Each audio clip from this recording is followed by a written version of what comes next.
Titanic എന്ന ആഡംബര കപ്പലിനെക്കുറിച്ച് കേൾക്കാത്തവർ ആരും തന്നെ ഉണ്ടായിരിക്കില്ല.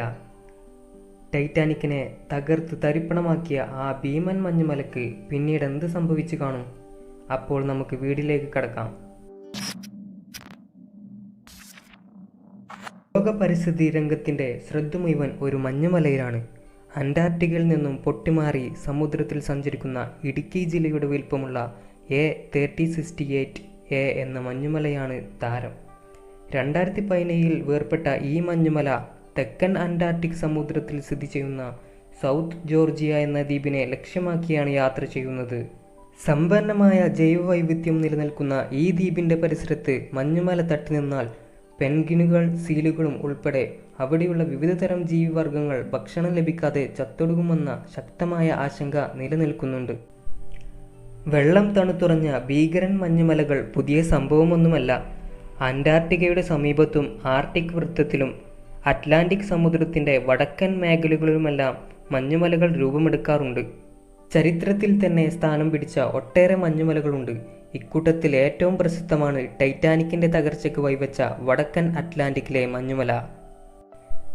ടൈറ്റാനിക്കിനെക്കുറിച്ച് ഒട്ടേറെ പഠനങ്ങൾ നടന്നിട്ടുള്ളതുപോലെ തന്നെ അതിൻ്റെ നാശത്തിന് കാരണമായ മഞ്ഞുമലയെക്കുറിച്ചും പഠനങ്ങൾ നടന്നിട്ടുണ്ട്. ടൈറ്റാനിക്കിൻ്റെ അന്തകൻ. ഒട്ടേറെ ആഘോഷങ്ങളോടെയാണ് വൈറ്റ് സ്റ്റാർ ലൈൻ എന്ന കപ്പൽ കമ്പനി ടൈറ്റാനിക്കിനെ നിർമ്മിച്ച് പുറത്തിറക്കിയത്. ലോകത്തിലെ ഏറ്റവും സുരക്ഷിതമായ ആഡംബര കപ്പൽ എന്ന് വിശേഷിക്കപ്പെട്ട ടൈറ്റാനിക് ഒരിക്കലും തകരില്ലെന്ന് കമ്പനി പ്രഖ്യാപിച്ചിരുന്നു. കപ്പൽ ഗതാഗതത്തിൽ തങ്ങളുടെ പ്രതിയോഗികളായ കുനാർഡ് എന്ന കമ്പനിയുടെ വൻകിട കപ്പലുകളോട് കിടപിടിക്കാൻ ലക്ഷ്യമിട്ടാണ് വൈറ്റ് സ്റ്റാർ ലൈൻ ടൈറ്റാനിക് നിർമ്മിച്ചത്.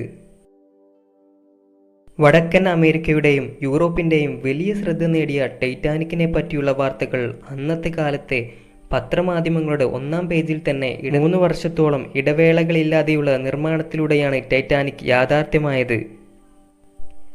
മെയ് 31 അയർലാൻഡിലെ ബെൽഫാസ്റ്റിൽ നടന്ന ടൈറ്റാനിക്കിൻ്റെ നീറ്റിലിറങ്ങൽ ചടങ്ങ് കാണാനായി 1,00,000-ഓളം ആളുകളാണ് തടിച്ചുകൂടിയത്.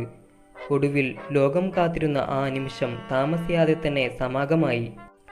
1912 ഏപ്രിൽ 10 ഇംഗ്ലണ്ടിൽ നിന്നും 2240 യാത്രക്കാരുമായി ടൈറ്റാനിക് കന്നിയാത്ര തുടങ്ങി. അറ്റ്ലാന്റിക് സമുദ്രത്തിലൂടെ മുന്നോട്ട് നീങ്ങിയ കപ്പലിൻ്റെ ലക്ഷ്യം അമേരിക്കൻ നഗരമായ ന്യൂയോർക്കായിരുന്നു. എന്നാൽ വിധിയുടെ തീരുമാനം മറ്റൊന്നായിരുന്നു. ടൈറ്റാനിക്കിന് മരണദൂതുമായി ഒരു ഭീമൻ മഞ്ഞുമല വടക്കൻ അറ്റ്ലാന്റിക്കിൽ കാത്തിരിക്കുന്നുണ്ടായിരുന്നു. ദുരന്തം തുടങ്ങുന്നതിനു മുമ്പ് കപ്പലിലെ ഉദ്യോഗസ്ഥർ ഇത് കാണുകയും കപ്പലിൻ്റെ ഗതി മാറ്റാൻ ശ്രമിക്കുകയും ചെയ്തു. എന്നാൽ അതൊന്നും ഫലപ്രദമായില്ല. കപ്പൽ മഞ്ഞുമലയിലിടിച്ചു. അന്നത്തെ സാങ്കേതിക വിദ്യയുടെ ഏറ്റവും വലിയ ഉദാഹരണമായ ടൈറ്റാനിക് താമസിയാതെ തന്നെ സമുദ്രത്തിൻ്റെ ആഴങ്ങളിലേക്ക് മുങ്ങിപ്പോയി.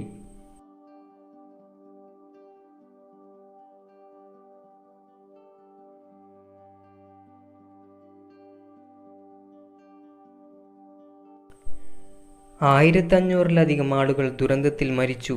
ഏതായിരുന്നു ആ മഞ്ഞുമല?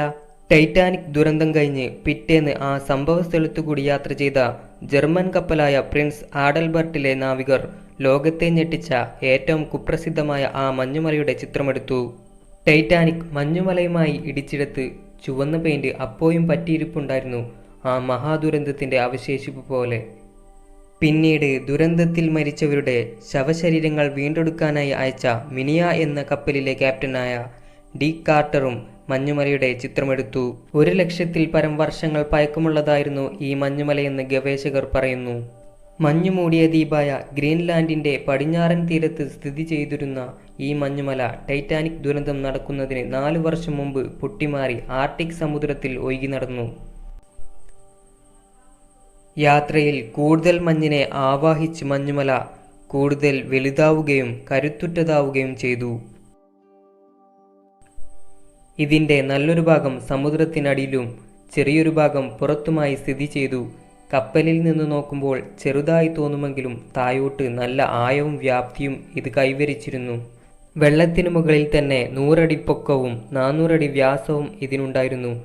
ടൈറ്റാനിക് തകർന്ന വർഷം ഗ്രീൻലാൻഡിൽ നിന്ന് ഒട്ടേറെ ഇത്തരം മഞ്ഞുമലകൾ വന്നെങ്കിലും അവയിൽ പലതും ആർട്ടിക്കിൽ നിന്ന് അന്റാർട്ടിക്കയിലേക്ക് പ്രവേശിക്കുന്നതിനിടെ നശിച്ചുപോയി. എന്നാൽ ടൈറ്റാനിക്കിൻ്റെ കഷ്ടകാലത്തിന് ഈ മഞ്ഞുമല മാത്രം നിലനിന്നു. ദുരന്തത്തിന് ശേഷം ഈ മഞ്ഞുമല കുറച്ചു കാലം കൂടി നിലനിന്നെന്നും തുടർന്ന് അറ്റ്ലാന്റിക് സമുദ്രത്തിലെ ജലത്തിലേക്ക് ലയിച്ചു ചേർന്നെന്നും ശാസ്ത്രജ്ഞർ പറയുന്നു. അപ്പോൾ ശരി ഫ്രണ്ട്സ്, അടുത്ത വീഡിയോയുമായി വീണ്ടും വരാം. ബൈ.